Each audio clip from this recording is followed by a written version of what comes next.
Dahil sa malakas na ulan ngayong umaga, mas nahihirapan sumakay ang mga commuter sa Ortigas Avenue sa Pasig. At may unang balita live, si Mark Makalalad ng Super Radio DZBB. Mark, kumusta na ang sitwasyon ngayon dyan?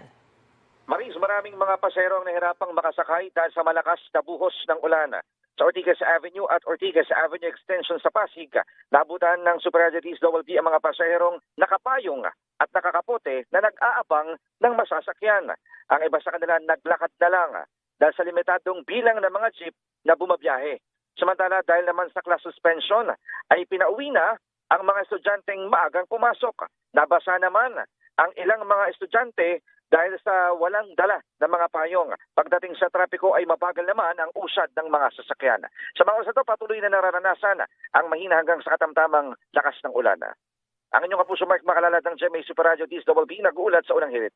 Maraming salamat, Mark Makalalad ng Super Radio DZBB. Gusto mo bang mauna sa mga balita?